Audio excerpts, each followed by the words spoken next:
Ora, estamos aqui para debater com o professor Nuno Gonçalves um livro que acabado de sair,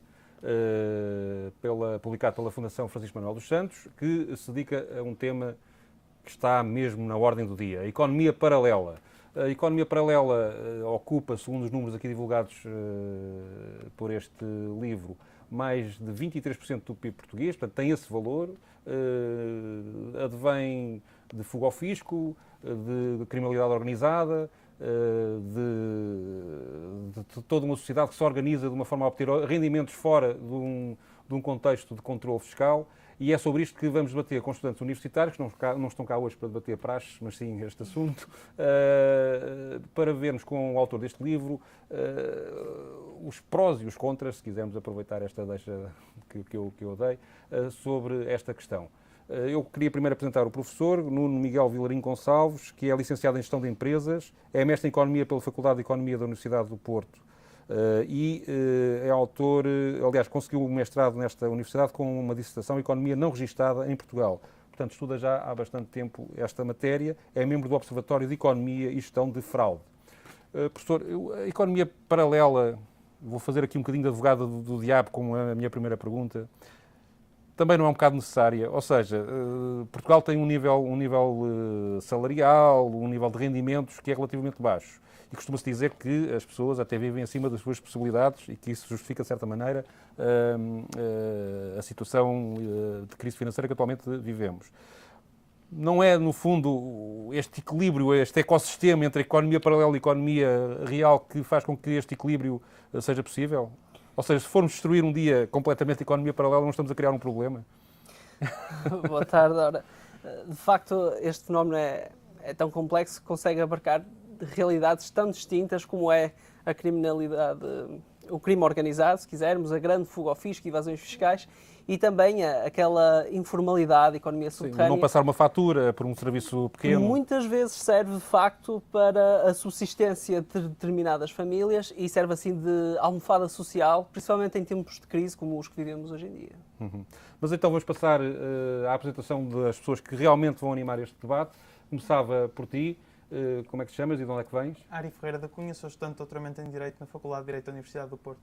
Sim, senhor. Então, começa tu o debate por fazer perguntas aqui. Acho que começava aproveitando não a dica do nosso anfitrião, mas a capa do DN de hoje que fala sobre o sorteio dos automóveis da alta gama.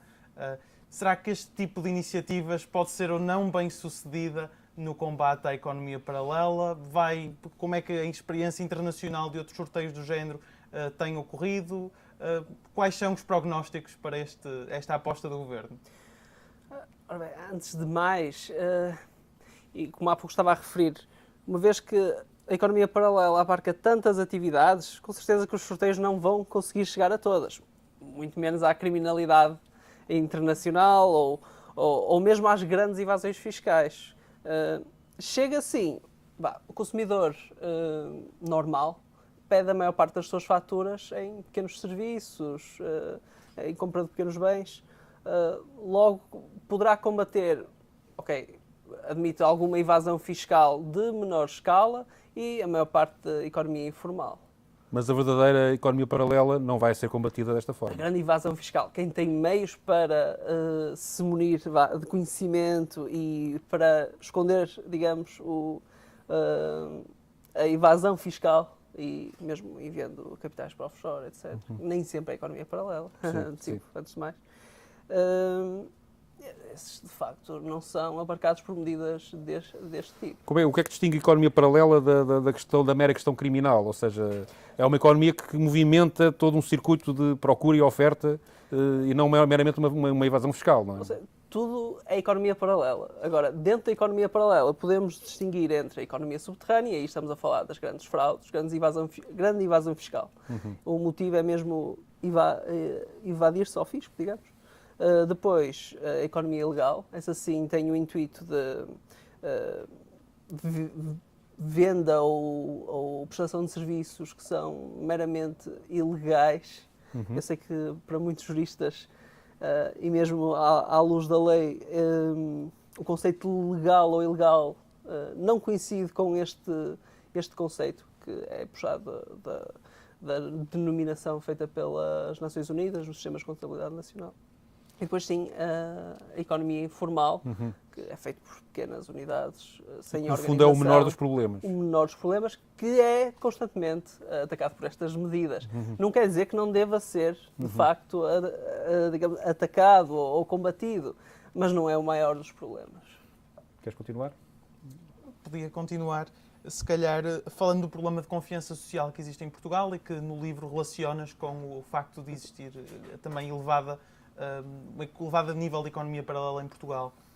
Como é que se poderia, e com reflexos também noutras realidades, na escala das nossas empresas, na força da nossa sociedade civil, na incapacidade de estabelecer parcerias e em outras coisas parecidas. Para ter uma ideia, nós temos níveis de confiança social, ou seja, à pergunta, podemos confiar na maior parte das pessoas que vivem à nossa volta, acho que cerca de 10% dos portugueses dizem que sim, em comparação com 60%, 70% nos países da Escandinávia. E para encontrarmos países com níveis mais baixos, precisamos de ir à Uganda e a países que de facto vivem situações de, muitas vezes, conflitos armados e que, portanto, têm outro tipo de problemas. Como é que nós poderíamos combater a economia paralela através do combate ou do fortalecimento da confiança social? Ora, se bem entendi a questão, isto prende-se um pouco com os fatores psicossociais do fenómeno. Principalmente através, é um pouco chavão, mas da educação cívica. Como é que é desenvolver? De facto,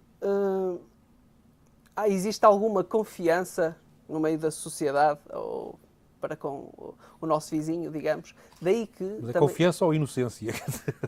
Pois, ou seja...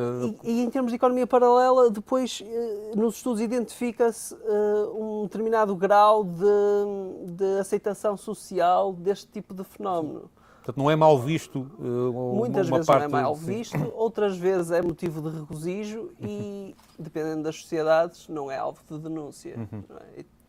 O ter ou seja, alguém que conhece outra pessoa que de alguma forma enriqueceu sem se perceber muito bem porquê, não leva ninguém a fazer uma denúncia, ou seja, é socialmente aceito esse tipo de situação. Enriquecimento ilícito, quando começamos a despertar já invejas. Sim, isso aí já é diferente. Aí já é diferente. Sim, sim. Temos, na minha opinião, temos de distinguir bem. O que seja enganar o Estado, ciclos. as pessoas aceitam. Talvez por aí. O enriquecer sem se perceber bem como, Exatamente. isso já não é... Quando as pessoas se comparam entre Sim, elas, é que já provavelmente. muito bem. Passava agora à tua vez, então, queria que te apresentasses aos espectadores. Meu nome é Francisca Sassetti. E vens da que faculdade? Eu venho do ISCSP, Instituto Superior de Ciências Sociais e Políticas. Estou no segundo ano de Ciência Política. Portanto, acho que deve ser a ação mais nova do debate, acho que foi uma das mais novas. Em relação à economia paralela, pelo que eu tenho lido e pelo que eu tenho podido estar a discutir até com os meus colegas da Sociedade Debate, porque estou aqui em representação da Sociedade Debate da Universidade de Lisboa, criada no ISCSP. É a questão de ser muito polémico por parte é necessária e, por outro lado, também há um aceso combate à economia paralela. A minha dúvida é como é que se pode abordar uma sustentabilidade da economia paralela? Mas a pergunta é que eu próprio não fiquei a perceber inteiramente o sentido da pergunta. Quando, portanto, no fundo, pretendes que se encontre um equilíbrio, é isso que Exato, estás a perguntar, é entre a existência da economia paralela e como é que ela própria há de funcionar sem estar a pôr também em causa o sistema, não é? E sem entrar em conflito com a questão da... E, portanto, estás a presumir que isso é desejável. É porque não procura-se combater a economia paralela, mas ela sendo erradicada, que eu acho, pessoalmente acho um pouco difícil, não é? Como é que se pode chegar a um equilíbrio? Um equilíbrio, sim senhor. Okay. Ok. Então como é que podemos chegar a um equilíbrio entre a economia paralela e a economia oficial? Há caminhos para isso? Há políticas para isso que se possam aplicar? É por isso mesmo... Não há uma política única, mas eu acho que o único tipo de economia paralela que poderia subsistir no mundo ideal, não é? Seria esta economia informal, que permite a subsistência de algumas famílias. Pequenos negócios, não é? Pequenos negócios, que serve muitas vezes de incubadora, de empreendedorismo, de alguns negócios que depois transitam de facto para a formalidade. Isso nós dizemos, hoje aliás há um quadro absolutamente impressionante, que não é novo, mas que é aqui publicado neste livro, que mostra a evolução da economia paralela dos anos 70 até hoje e passa de 8 ou 9% do PIB para, salvo erro, para um valor acima dos 23% atualmente, não é? Em termos globais. Em termos globais. A fração, digamos, diz que estamos a falar da pequena economia, vale o quê hoje em dia? Tem alguma noção disso? Há estudos que possam, de alguma forma, indicar com algum rigor esse valor? Não há estudos, de facto, que consigam esmiuçar cada tipo de atividade paralela, digamos, dentro deste grande bolo. No entanto, há estudos, sim, que tendem a estimar a economia subterrânea, aquela que é um pouco mais pejorativa dentro da fuga ao fisco, face às outras, estimam, sim, que é bastante superior face ao tamanho das outras. De qualquer maneira, para combater esse tipo de economia mais preocupante, no fundo é um caso de polícia, não é? Não é mais do que política, é pôr a polícia a funcionar, a justiça a funcionar, ou não? Se por um lado para os pequenos negócios a regulamentação e a fiscalização por vezes é de tal ordem que incentiva a irem para a economia paralela, para grandes fraudes, grandes fugas ao fisco, de facto, a incapacidade da justiça de lá chegar é muito grande. Deveria haver mais fiscalização e regulamentação. Mas voltando à questão que ela colocou, qual seria o equilíbrio ideal? Era então deixar esses pequenos negócios, essas pequenas coisas funcionarem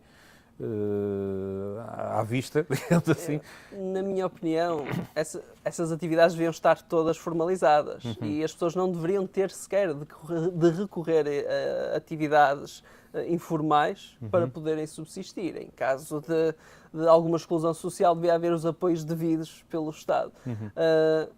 Uma vez que não é possível alcançar tal nível, então sim, seria desejável manter, digamos, esse tipo de economia informal. Queres fazer mais alguma pergunta? Sim, eu tinha lido o seu ensaio e nas soluções que aponta, sem dúvida que há uma maior rigidez e controle, não é, fiscal, mas não acha que isso vai conduzir a um retorno, um maior retorno à economia paralela? Porque não é? Porque procura-se fazer este controle e, para impedir a proliferação de atividades ligadas à atividade paralela, à economia paralela, perdão. Mas esta questão da fiscalização também pode ter o efeito inverso. Portanto, eu acho muito complicado, a meu ver, conseguir fazer a inversão, porque ainda por cima, em contexto de crise, não é? Com o aumento da carga tributária, não é? Acho que aqui é que há uma procura de como alternativa à própria economia paralela, à economia subterrânea. Aí está. Mais uma vez, não há uma única solução ou uma solução única para os casos todos de economia paralela. Digamos que para a economia subterrânea, e é nesse sentido que eu tento apontar, para as grandes evasões ao fisco, aí sim, mais regulamentação, para evitar determinados branqueamentos de capitais, ou por vezes capitais que vêm de atividades ilegais, até. Daí sim, a medida iria nesse sentido, para a economia subterrânea, mas que não seria a mesma medida aplicada a pequenas atividades e atividades do setor informal. De facto, acho que essa medida seria contraproducente, porque ao criar maior rigidez, chamemos-lhe, poderiam estar a incentivar a maior economia paralela nestas pequenas atividades, economia formal. Uma das coisas que, se eu entendi bem, que defendo no livro, é que a própria máquina fiscal e a burocracia fiscal devia ser muito mais simples, para benefício do próprio fisco, mas também para evitar que as pessoas caíssem na economia paralela por não conseguirem lidar com a complexidade da nossa máquina fiscal e com as alterações também das leis de impostos constantes, etc. E isso tem exemplos noutros países onde isso tenha funcionado bem, onde, digamos, a simplificação fiscal acaba por resultar também numa diminuição da economia paralela. Há experiências nessa área ou ou no fundo também toda a economia ocidental tem este problema e partilha este tipo de realidade, não é? Exatamente, acho que é um mal... É um mal geral. Em É um mal relação global. aos países da OCDE e dentro das instituições que tentam apoiar as economias desenvolvidas, um dos principais conselhos que dão É precisamente o easing da máquina fiscal. Mas isso depois os Estados não têm receio ao aplicar digamos, uma diminuição da burocracia, uma diminuição da fiscalização, têm receio de perder impostos, de perder receitas. Se calhar é por isso que não adotam medidas desse estilo. Penso que seria assim tão trivial. Tudo depende dos setores a que estamos a falar. Sim. E aí está, medidas específicas para problemas específicos. Sim, senhor. Vou passar então a este lado do nosso painel. Queria que te apresentasses e dissesse de onde vens. Ok. Antes de mais, sou David Marão, boa tarde a todos. Sou do Instituto Superior de Ciências Sociais e Políticas e estou a estudar Relações Internacionais. A minha pergunta, se calhar, é puxar um pouco a brasa à minha sardinha também, já que sou Relações Internacionais. O tema da economia paralela, será algo que pensa que é abordável em termos estatais, ou seja, que cada Estado deverá lidar por si, ou será mais eficaz abordado numa ação concertada da União Europeia? Além disso, que medidas considera, a um nível europeu, mais eficazes para evitar esta economia paralela e este fenómeno que tem crescido nos últimos anos? Na minha perspectiva, acho que cada Estado deve, digamos, combater ou aplicar as suas políticas à sua realidade. Porque lidamos com uma heterogeneidade tal dentro da União Europeia e pelos valores. A economia paralela na Alemanha é completamente diferente da portuguesa, que é diferente da espanhola ou mesmo da francesa. Daí que uma lei europeia, primeiro acho que talvez nem chegue sequer ao problema real e depois não consegue atacar eficazmente fenómenos tão específicos. Ok. Pegando nesse ponto, ou seja, da diversidade da economia paralela existente na própria União Europeia e nos países que nos rodeiam, no ensaio refere, por exemplo, no caso da antiga Roma, quanto maiores os impostos, normalmente menor é a relação custo-benefício de participar nessa economia paralela. A minha questão é, se calhar relacionando com os países escandinavos, ou seja, com uma maior tributação, com uma maior carga de impostos, como é que funciona também a economia paralela lá e face a nós? Ou seja, qual é a diferença? Será uma questão apenas de cultura? Será algo mais profundo? Será a economia em si? No caso dos países escandinavos, aí, de facto, a carga fiscal chega a ser superior à portuguesa. No entanto, há um benefício por parte de serviços do Estado que nós não temos cá. Daí que, se pudéssemos chamar de sentimento de justiça ou de retorno da sua carga fiscal, será maior nesses Estados. Logo, o incentivo a fugir ao fisco será provavelmente bem menor. Okay. Sim, senhor. Então passava agora para ti. Boa tarde, chamo-me João Fonseca, sou também do Instituto de Ciências Sociais e Políticas, Relações Internacionais, terceiro ano.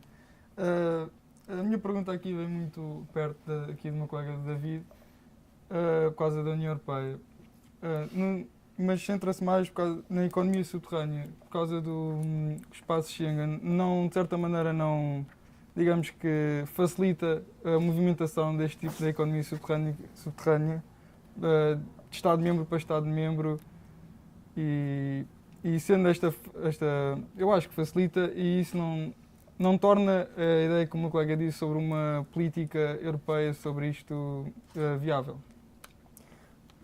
De facto, não tinha pensado nesse caso. E provavelmente faz sentido. A única barreira, e eu estou-me a lembrar principalmente de atividades ilegais, que a única barreira que tem é entrar num país dentro do espaço Schengen, depois mesmo, seja a circulação de pessoas, É tudo livre. É tudo livre, daí Sim, a fiscalização. Daí, de facto, Acredito que seja difícil tentar fiscalizar isto tudo, mas se existisse talvez uma maior empenho da União Europeia e participar com polícias internacionais, tipo Interpol, por exemplo.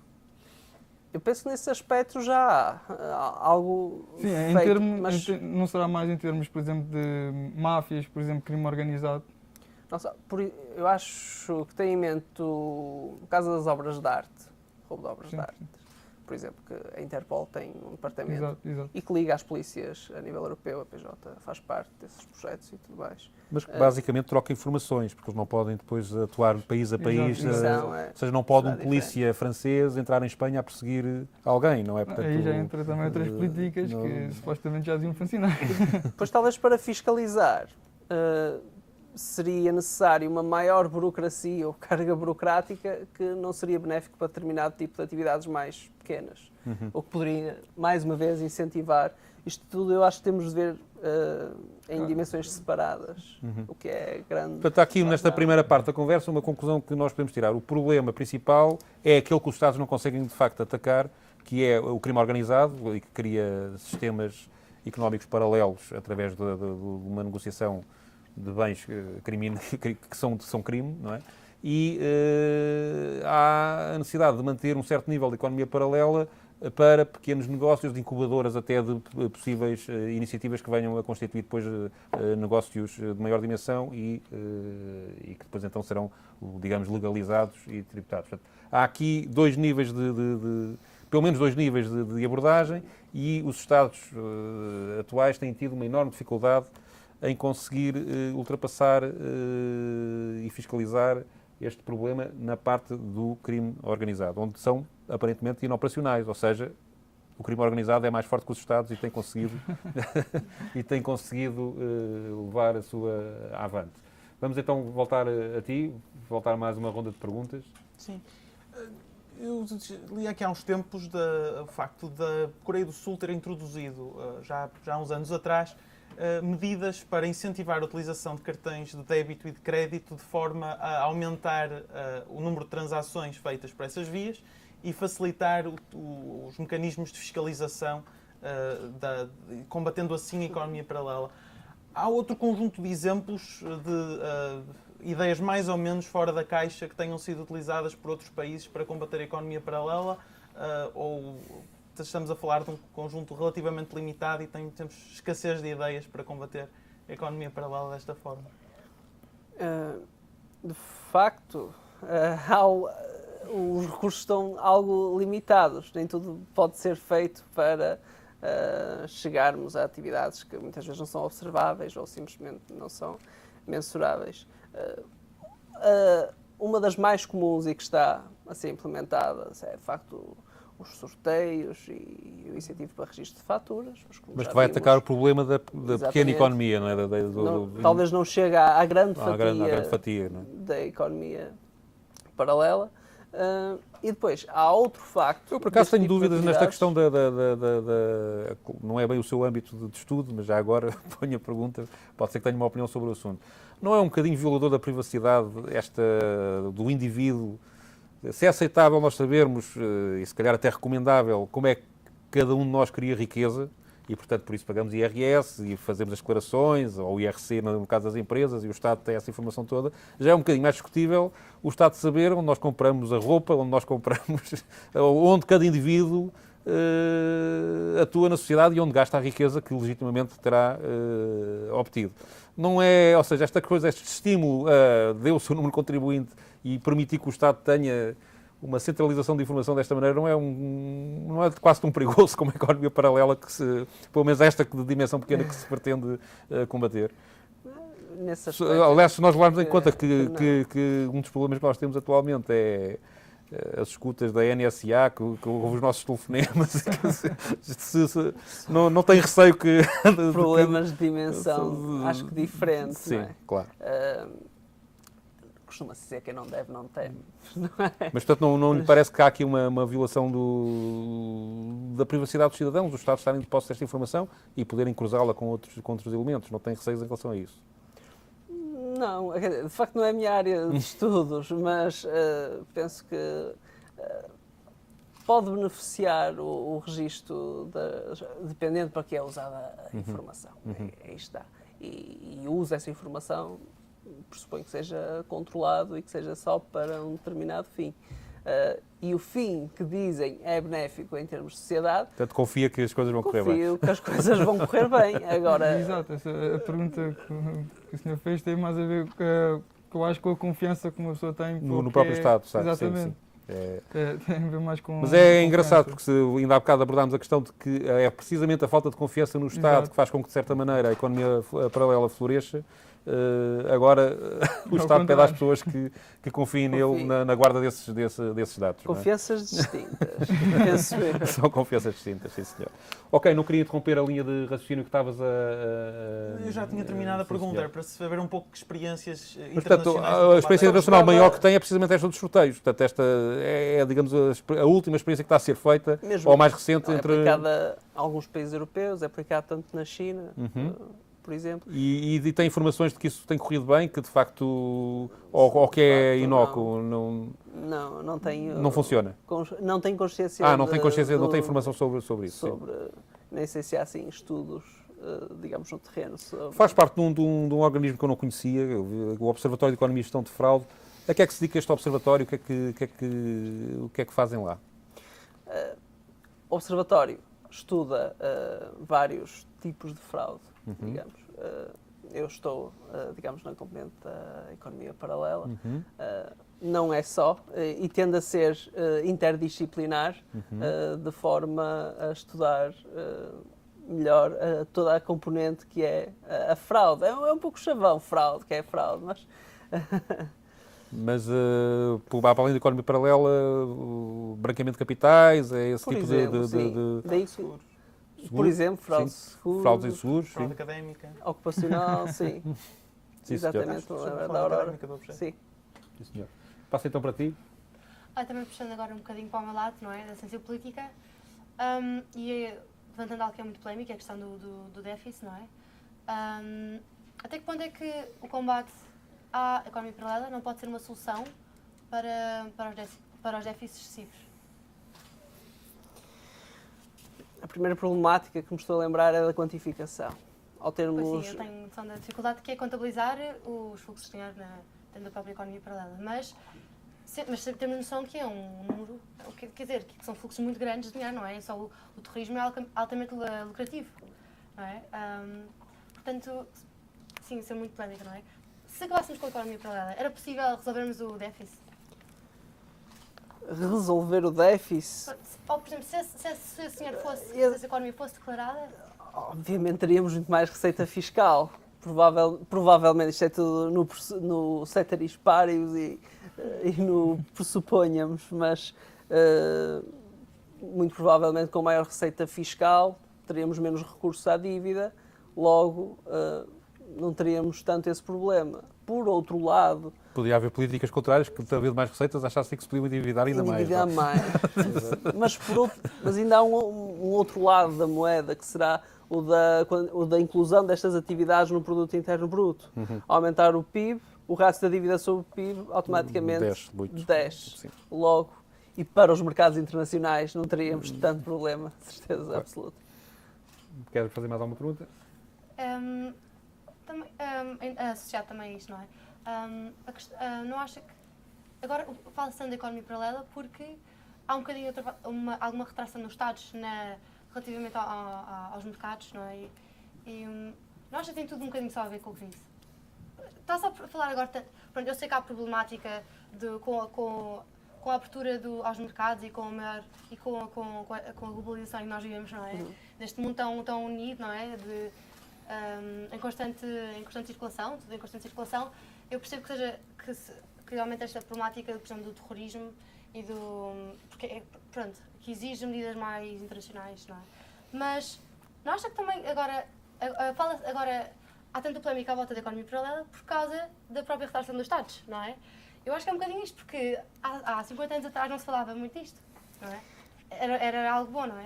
50 anos atrás talvez não se pudesse falar livremente de coisa, mas Mas há 30, pronto, vamos lá. Ela tem razão, há 30 não se falava disto, ou falava-se muito pouco. é um tema que tende a ser mais mediático em épocas de crise. E também um pouco por parte das autoridades. Uma vez que em crise não conseguem recolher tantos impostos, há que fazer um esforço maior de ir buscar há atividades que estão-se a evadir ou fazer um esforço adicional.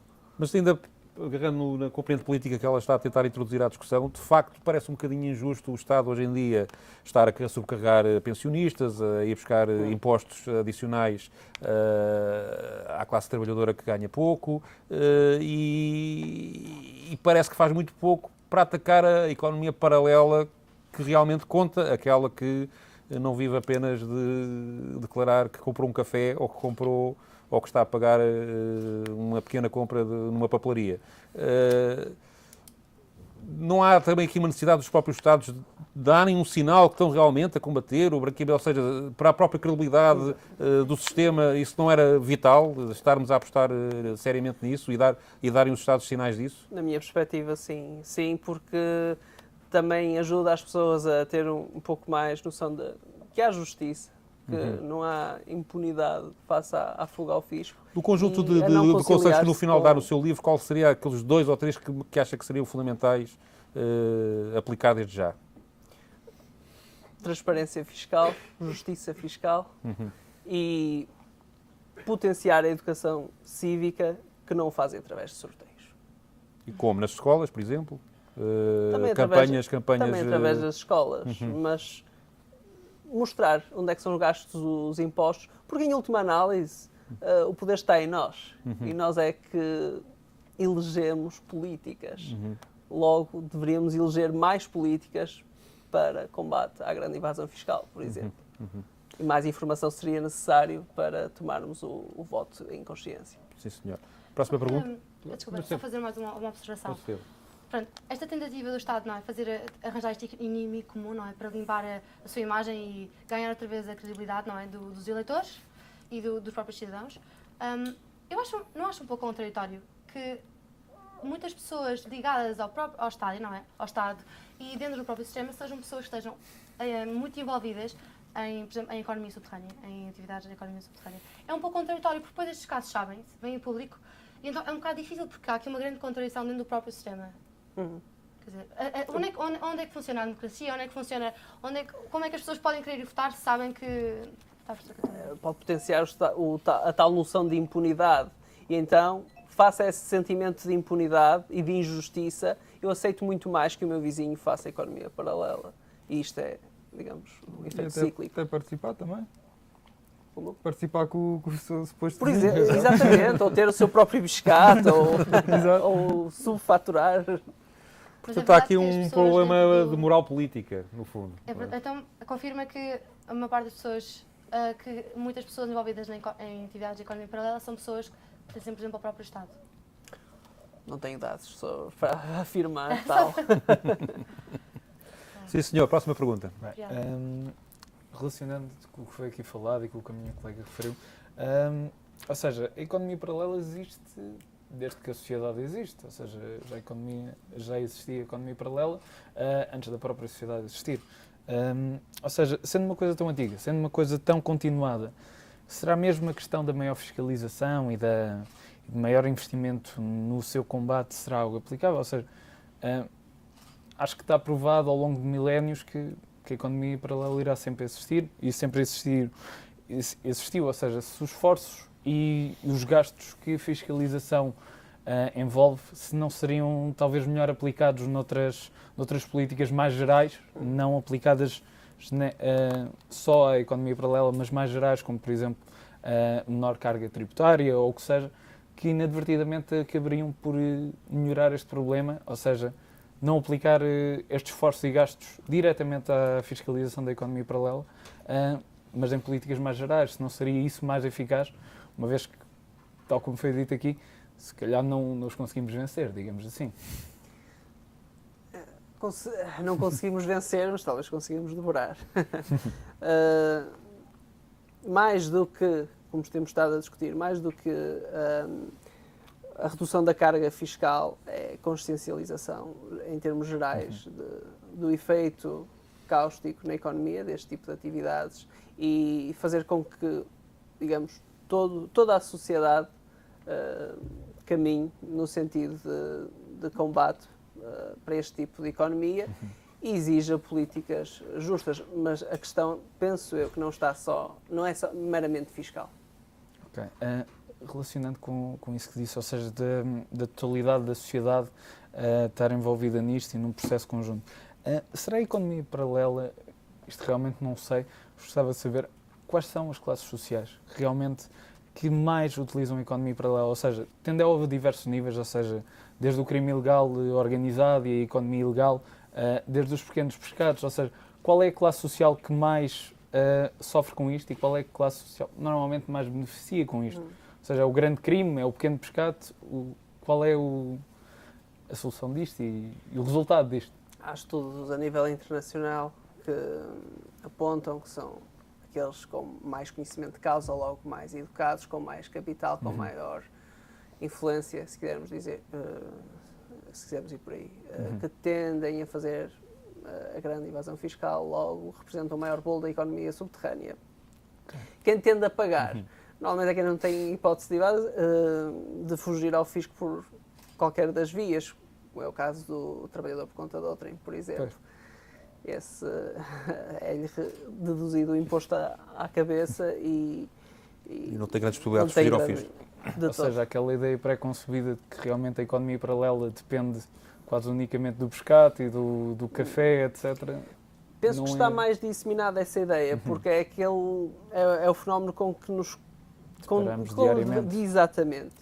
Há aqui uma questão que eu gostava de colocar, aproveitando uma ideia que tu deste, que é a seguinte. Nós, portanto, estamos a medir a questão da economia paralela em valor do PIB e, quando dizemos isto, parece apenas que há uma riqueza que é retirada aos impostos. Mas há também um prejuízo direto à economia oficial, ou não? Ou seja, por haver uma atividade que é paralela, não há uma atividade... Ou seja, não é só uma receita, há também, digamos, uma parte da economia que não funciona, da economia normal, digamos assim, que não funciona por causa de existir noutro sítio.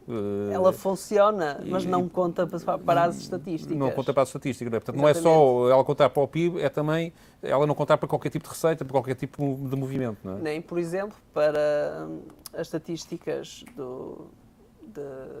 da taxa de desemprego, por exemplo. Muitas pessoas têm atividade paralela. E estão a contar como desempregadas, não é? Muitas vezes. Agora, em termos de crise, é difícil, claro. É difícil medir, mas quando a economia está em expansão, normalmente, ou quando estamos perto da do taxa pleno emprego, sim, do chamado pleno emprego. Pleno emprego, ou desemprego estrutural. Sim. Aí muitas vezes temos pessoas que de facto estão a contar como desempregadas, no entanto têm a sua pequena atividade e, para ser minucioso, não deveriam estar. Distorce os indicadores. Passa então agora para ti. Vamos ainda poder dar mais uma voltinha. Também tenho duas perguntas bastante distintas uma da outra.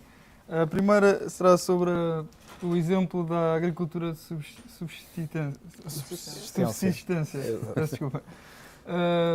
Eu vou dar o caso, por exemplo, do meu avô. Ele tem o que é muito chamado agora e usado pelos idosos, é uma quinta, onde eles plantam coisas. Uma pequena horta, sim. Sim, uma pequena horta, exatamente.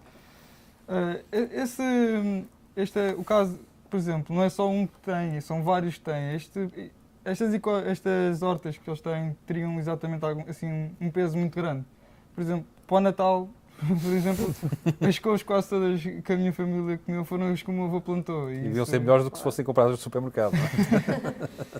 Estes pesos destas hortas têm sim, um peso muito grande que seja absolutamente necessário a existir esta fiscalização sobre as quintas? Normalmente não. Esse tipo de atividades... Mas o teu avô vende alguma coisa para fora? Não, é mesmo autoconsumo. É só mesmo para o autoconsumo. Exatamente. Pronto, é residual, não tem muita expressão, mesmo em termos internacionais. E é uma rúbrica que é considerada muitas vezes como economia paralela, porquê? Porque vem do âmbito do conceito de contabilidade nacional, daí que as Nações Unidas têm nas suas normas. Seria desejável incluir o autoconsumo, porque representa de facto um valor acrescentado, e seria útil acrescentar ao PIB simplesmente por uma questão de preciosismo, para refinarmos a medida de riqueza nacional, como é o Produto Interno Bruto. Portanto, eu já ouvi comentários sobre este tipo de atividades, por exemplo, que estão a usar espaço, podia ser utilizado para outras atividades, E também, agora lembrei-me, o facto de eles terem de comprar as sementes, por exemplo. Esse facto de comprar as sementes já não, de certa maneira, equilibra mais ou menos. Se pedirem a fatura, Sim, exato. fica tudo dentro, Fica tudo dentro do sistema, dentro não do é? sistema. Exato. A minha outra questão já abrange um bocado mais o comentário que fez sobre a China. Como relações internacionais já fiz alguns trabalhos sobre a China e a tão famosa frase um país, dois sistemas. Eu não sei se sabe muito bem como é que funciona a economia paralela lá ou não, mas pois, exato. Como é que seria, por exemplo, as cidades portuárias onde existe uma maior economia de mercado, que se eles conseguem existir, a economia paralela existe exatamente só nessas partes onde existe mais liberdade económica e no interior onde existe um peso maior sobre a economia que é mais fechada, se conseguiam também equilibrar assim. A economia paralela tende a existir em todos os tipos de economia. Agora, sobre formas diferentes. E existe também em países com diferentes níveis de desenvolvimento económico. O que acontece é que nos países ditos desenvolvidos, Portugal faz parte, a economia subterrânea tende a ser maior do que a informal. Já nos países menos desenvolvidos, ou em vias de desenvolvimento, aí a economia informal tem um peso muito grande. Depois reflete-se também a nível de entrada ou reingresso no circuito oficial dos capitais que são gerados na economia paralela. Enquanto nos países desenvolvidos estima-se que 2/3 voltam a reintegrar a economia oficial. Basta pensarmos que pequenas atividades, pequenos biscates, as pessoas ganham para quê? Gastam na luz, gastam na água, vão ao supermercado, volta a reintegrar o sistema. No entanto, quando falamos em economias menos desenvolvidas, aí já há todo um sistema que é paralelo. O dinheiro é ganho e é gasto dentro da economia paralela. Daí o PIB nesses países tende a estar ainda mais menos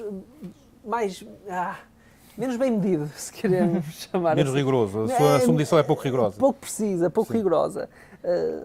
Há estas diferenças. A China é um país em transição. Provavelmente deve ter uma economia informal bastante acrescida, no entanto com o seu sistema de capitais também a crescer, provavelmente a subterrânea, mas estou a falar de cor.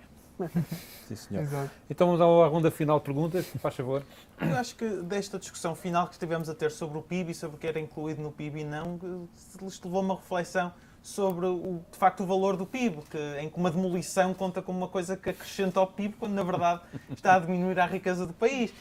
Ao facto de não contar com externalidades positivas e negativas que ocorrem dentro da economia, uma data de problemas que as medidas do PIB podem ter.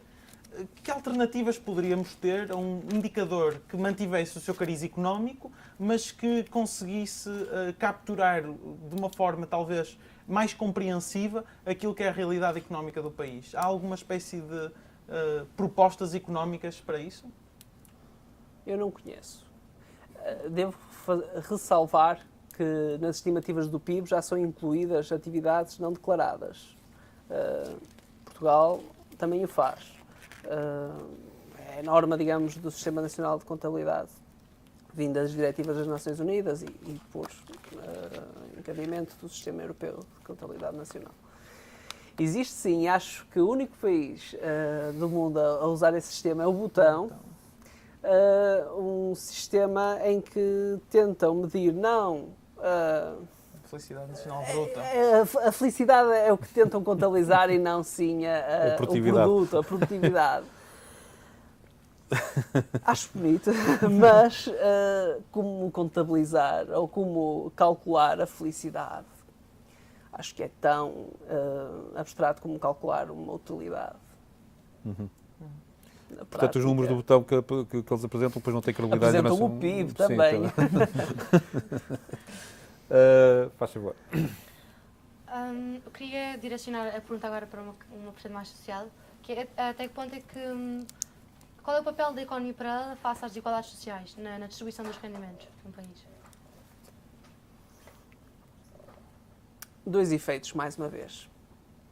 Por um lado, distorce ainda mais os rendimentos, uma vez que são normalmente pessoas com mais capacidades económicas e mais conhecimento que fazem a economia subterrânea. Daí, ao estar nesse tipo de economia paralela e ao cultivar ainda mais a economia paralela, conseguem enriquecer mais sem ser devidamente tributados. Logo, há um enviesamento da riqueza. O Estado não consegue fazer eficazmente a sua distribuição da riqueza, que é um dos seus papéis essenciais. Por outro lado, e como já falamos aqui, serve de almofada social.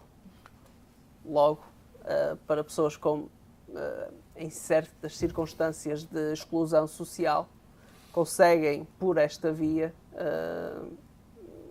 a sua subsistência e daí colmatando alguma deficiência no sistema de redistribuição do próprio Estado. Um pouco por exclusão de hipóteses acaba por aumentar a carga fiscal à classe média. Muito bem, exatamente. Mais uma vez, por exclusão de partes. normalmente quem paga as faturas... Mas há um agravamento das desigualdades sociais também, ou seja, há uma existência da economia paralela, sobrecarrega em termos de pagamento de impostos a classe média, porque é onde o Estado consegue ir buscar o dinheiro, Exatamente. mas por outro lado os mais ricos ficam mais ricos e os mais pobres. Nem todos os mais ricos. Sim, claro, nem todos, mas os que podem estar, os que estão envolvidos na economia paralela. Não é? De facto. Que são os grandes beneficiários disto, não é? Exatamente. Sim, senhor. Mais. Ai, faz favor. Desculpa, só porque há bocado o João estava a falar da questão da economia mais informal, não é? Dos pescados, a questão do avô dele e Das Do hortas. autoconsumo. da horta e do autoconsumo, verdade? Eu acho que do que eu retiro do debate é que não queria dar tanto peso, a nível da economia paralela, a isso, porque acho que isso é peanuts, não é?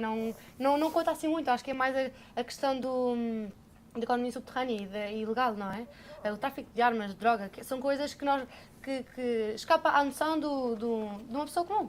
Nós não temos noção do dinheiro que tudo isso envolve.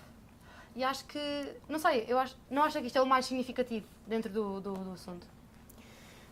O mais significativo será a componente da economia subterrânea face à economia ilegal. A economia ilegal, uma vez detectada, é para fechar. Não deve sequer existir. A economia subterrânea deveria existir de forma formal, no entanto está a ser desenvolvida à margem, digamos, do sistema oficial. Daí que, em termos de combate, obviamente, há a economia legal, sem dúvida, mas com pesos diferentes e com percepção diferente face ao fenómeno que é a economia subterrânea. Muito obrigada. Passa então. Sim. No ensaio também vem referido que uma das grandes questões da economia paralela é em termos do fluxo de capitais, ou seja, da sua alocação offshore, que depois dificulta a sua comprovação de onde é que vêm esses fundos, como é que são esses fundos e de quem é que são realmente. Minha questão é a regulamentação do mercado de capitais. Será isso algo que se deve procurar, não só para a economia paralela, mas também para a economia em geral? Será isso algo positivo e que resolverá mais esse problema, especialmente das transações financeiras internacionais em sede de offshore? Outra questão é, uma vez esta questão é mais internacional, não é? Já que estamos em Portugal, o que é que tem sido feito nos últimos anos? O que é que tem sido bem feito? O que é que tem sido mal feito? E, mais importante, o que é que deve ser feito? E qual é o efeito final que devemos procurar nas políticas a aplicar a este assunto? Aumentar a regulamentação do mercado de capitais tem um efeito algo paradoxal. Porque, por um lado, pode afastar investimento direto estrangeiro, não é? Por outro, conseguiria detectar melhor determinado fluxo de capitais que advém de atividades menos lícitas. E pronto, aqui estamos a falar de atuar no sentido dos paraísos fiscais ou das zonas francas. Sim. Eu acho que nesse sentido é muito difícil, é quase utópico pensarmos que vão haver políticas eficazes. todos os países, quando em convenção falam, de facto, o combate ao branqueamento de capitais e atividades afins. No entanto, cada um no seu território tem a sua soberania, portanto faz aquilo que entender. E se repararmos, cada país que fazem parte, por exemplo, do FAFT, eu faço referência no ensaio, tem um offshore dentro do seu território. É o caso de Portugal com a Madeira. Por isso, talvez seja daquelas políticas utópicas. Provavelmente não. Acho impossível os países estarem de acordo em fechar os offshores fechar os todos. offshores, claro. Isto é quase como a política de desarmamento. Ou a política de armamento. Basta um ter que os outros também têm. Ou também querem Mas ter. do ponto de vista das comunicações entre si e do ponto de vista da transparência, tem sido conseguido alguma coisa de aumento Sim. da transparência daquilo que é feito dentro desse offshore. Isso tem, pelo menos, sido conseguido nos últimos anos, sobretudo através de algum esforço da OCDE. Mas é muito curto. Certo, mas não chega É muito ao curto, de facto. Existe sempre a hipótese, uma pessoa, se não quiser, consegue fazer sem existir a transparência. Existe sempre essa opção. Correto? Depende das Sim, basta atividades, mesmo. mas de facto uma das características deste tipo da economia paralela é que costuma-se dizer que segue o princípio da água corrente.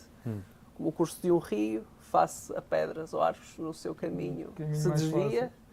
e contorna os obstáculos. A economia E avança paralela sempre. tende a contornar também os obstáculos postos e a seguir. Outra vez duas questões. Falou do investimento direto estrangeiro. Eu fiquei com uma dúvida ao quanto a isto. A existência de uma economia paralela forte ou mais fraca tem direto. Como é que é de perguntar? Afeta diretamente o investimento. As empresas, por exemplo, têm em conta este tipo de economia? Em termos para utilizá-la ou como. Não para utilizá-la, mas eu penso que sim. Em economias onde se estima que a economia paralela é bastante elevada, normalmente as relações negociais não são tão consolidadas. Há maior incerteza no negócio e tende a afastar o investimento direto estrangeiro. E a outra questão é, no fundo, a questão da economia paralela não é mais ou menos, é quase que, diria, 90% cultural. Por exemplo, o caso de Portugal não é quase 90% cultural. Eu não chamaria cultural. Chamaria Contexto? talvez contextual. Cultural é demasiado forte. Penso que o João está a tentar puxar a questão do, por exemplo, dos países do Sul, não é? Do Sul da Europa são mais... Também é isso, mas também é o facto de, como o David disse, sempre existiu e como a ideia dentro de uma cultura é muito difícil de mudar, mesmo com muitos anos, é muito difícil mudar uma ideia, por exemplo, uma cultura, daí a questão, se não é... Mas vejamos, eu acho que não está enraizado na nossa cultura a fuga às obrigações a todo custo e potenciar a economia paralela. Agora, acho sim que pode ser comportamental e circunstancial, como a Ori estava a dizer. A conjuntura pode também influenciar um pouco. Se fosse cultural, muito mais difícil seria de combater. Teríamos que mudar a nossa cultura. Exato. E mudar culturas é extremamente difícil. Exato.